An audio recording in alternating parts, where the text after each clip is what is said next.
Kira usah sok keminter. Nah, asal dia ulama, entah itu siapa saja kalau dia ulama harus kita hormat. Gua hormat sekali sama Mbak Mun ya hormat, sama Mbak Habib Lutfi ya hormat, sama Pak Quraisy ya hormat. Asal dia orang alim alama pasti bacanya banyak, pertimbangannya banyak. Kecuali dia alim itu aku gak percaya. Tapi beliau-beliau itu kan orang alim. Terus kalau beliau berstatement hukum itu apakah hukum fikih apa hukum tahapan kita kan tidak tahu dia wong alim. Kadang wong alim fatwa itu hukum tahapan bukan hukum sebenarnya. Misalnya gini, orang Indonesia itu rata-rata cara berpakaian gitu. Itu diputuskan bilang nggak apa-apa. Ternyata bilang nggak apa-apa itu dalam proses tahapan, bukan ngukumi yang sebenar. Saya tak contohnya paling gampang. Ben kowe roh ngaji, ojo sidik-sidik nyalano wong. Rasulullah itu pernah ditanya orang, ya Rasulullah, saya ini mau masuk Islam. Tapi penyakit dasar kula niku bodoni. Napa boleh kula salat, zakat, tapi tetap ansal bodoni? Jawab Nabi, gak apa-apa. Oke, sementing sholat. Sausé wong iku mirip dapat protes ya Rasulullah, apakah engkau ngalalo bodoni? Gak bodoni ora halal. Tapi kok jenengan ngolahi ketika wong iku gawe kontrak tetap oleh bodoni, mergo iki mergene maklar rezekine kok bodoni. Jawab Nabi, engkau angger sering sholat, rak jijik-jijik dhewe mbek bodoni. Berarti ketika Nabi tidak mengharamkan bodoni itu bukan hukum sebenarnya, ini hukum tahapan. Apa hukum tahapan? Ini yang paling angel ning bab fiqh dakwah, mana disebut fiqh dakwah.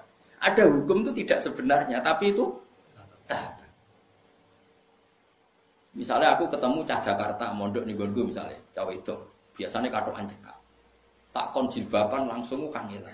Kira-kira tak kon, ya wis celananan nduk, celananan. Mergo pikiranku lumayan ora katokan cekak. Terus ning atiku mesti jilbab menyusul kan ngono.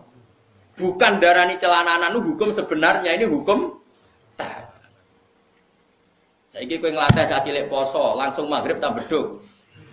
Beduk. Terus pun, wah ini ajaran sesat, poso setengah hari. Dia seneng drengki mbek wong. Iku jenenge hukum tahapan, tidak hukum sebenar. Mulane kula sing penting asal sing ngomong wong alim saleh. Tak baleni nek wong alim saleh. Saleh tok ora alim ora cukup. Mergo ilmune ra akeh. Alim tok ora saleh ya fasik jenenge alim ora saleh ya kacau juga. Lah titenane piye yo? Lah ki alim tok ora. Nah alim titan-titani dhewe biji-biji dhewe. Tapi Nabi itu figur yang luar biasa. Kadang-kadang Nabi itu ngendikan seperti itu. Ana wong memang ana wong salat tapi pamit ijek bodoh. Nek Nabi gak apa-apa sing penting salat. Setelah orang itu mirip sahabat protes. Berarti engkau membolehkan bodoh ni? Jawab Nabi, orang ngalah bodoh ni. Sayan haru ma yaqulu aja apal hadise. Ma yaqulu fi sholati. Engkau anggere kulino salat, isin dhewe mbek pangeran, engkau ora jijik-jijik dhewe mbek dosa-dosa sing dilakoni. Iku jenenge hukum tahapan. Napa hukum tahapan? Mane masyhur cerita teng Lirboyo. Ada seorang Gus nemu akal, senengane pacaran. Kiai ini kakuati mendingin. Ini kisah nyata. Wong iku ya keluargane sing nakal. Dong, kowe pacaran lah, anggere iso maca Sahih Muslim. Apa to? Piye iku? Iso maca hadis kok malah pacaran. Ya tenan. Berhubung itu senengi wae. Sing cerita aku Guse.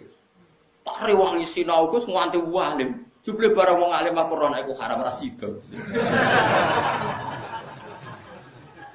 Lha iku hukum tahapan jenenge ora kok hukum sebenarnya. Paham ya? Bocah ngono kok ora roh, semane geger sik. Mulane ngaji ben roh dununge hukum. Hukum fikih apa hukum tahapan? Nak hukum fikih ya permanen, nak hukum tahapan ini tadrij fi sunnah, tahapan mendidik sunnah. Tentu ada apa? Tahapannya. Tapi tahapan ini tidak menjadi hukum fikih, jenenge fiqhud dakwah. Bukan fiqhul ahkam tapi apa? Fiqhud dakwah. Ya tapi wong ngaji ini ki wis jarang. Wong wis sanane emosi wis gak gelem ngaji. Makanya saya tadi bilang, asal dia orang alim dan soleh. Makanya saya bisa menerima misalnya saya itu Hafid orang alim, kadang dakwah di Belanda, di mana ya ketemu orang macam-macam. Tapi beliau tidak selalu bilang mungkar. Karena itu tahapan, jadi beliau tidak perlu kesusu darani mungkar, ini tahap pembinaan. Dan bina wong Belanda cek katokan cekak kausan porotong wedok-wedok terus kon Islam, ayo jilbaban, ayo cadaran, yo melayu. Ya mesti ada urutannya, tauhid dulu, setelah tauhid ini, setelah. Nah itu menjadi fiqhul dakwah bukan menjadi fiqhul ahkam. Paham ya? Mulane ngaji ben roh duduk perkara. Lah Rasulullah itu sering melakukan itu. Paham ya? Jadi makanya kalau ada orang ngomong tentang perempuan itu boleh memperlihatkan sesuatu yang menjadi kesehariannya. Itu tentu tafsirnya itu macam-macam. Orang boleh berekspresi macam-macam, tapi tentu kita cari yang selamat. Kayak adat-adat kita sudah selamat ya sudah lah, pokoknya jilbaban, sing ketok wajah tok ben bojone ra kliru. Ya sudah itu sudah lumayan. Tapi apakah cadaran boleh? Ya boleh. Tapi kendaraan wajib ya nanti dulu. Madzhab Abu Hanifah tidak mengatakan wajib. Abu Hanifah ya wong alim Allah. Ya biasa wae. Karena aku takoki, lha apa blodor iku oleh ya ora oleh. Tapi kowe iso ngatur wong sak Indonesia. Kowe muni haram utawa sapa wong mendo kabeh. Wong ora melok nglakoni. Malane cara kula kita dilatih dengan fiqh dakwah. Sebaiknya sing lagi blodor diajarkan ke yang tidak blodor. Wis ngono tok. Isane opo? Wa ma apa dawe kanjeng dawe pangeran lasta alaihim bimusaitir. Nabi sendiri tidak bisa menguasai orang karena diusahakan sesuatu dilakukan dengan kesadaran. Mana ono ayat wala yudina zinatahunna illa ma dzahara minha. Itu koma dzahara wis pokoke cara kula sanut guru, anut wong alim-alim serausan. Cuma kalau ada fikih kontroversi itu sampean harus ikut saya. Apakah itu fiqhul ahkam? Apakah itu fiqhul dakwah? Kalau fiqhul ahkam ya final. Kalau fiqhul dakwah itu tahapan, apa? Tahapan. Ya mau misalnya kita ponaan ke Jakarta, cekatokan cekak rajin dakwah. Mungkin tahapan kamu pertama kan yang mendesak pencelananan pan. Kan enggak mungkin tahapan pertama langsung jilbaban. Tapi ketika kowe darah nduk yang penting celananan, itu bukan berarti celana itu sudah sempurna. Paham ya? Karena ini masih tahap. Paham ya? Lah ngono jenenge fiqhud dakwah.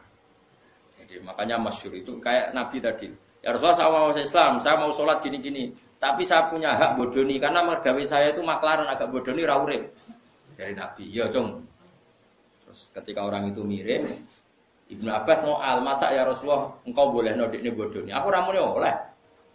Lah kok jenengan mendel mawon. Sayanhahu mayaqul. Engko nak wis sering salat, sering lafadzno kalimah thayyibah, engko risi dhewe akhire ora bodoni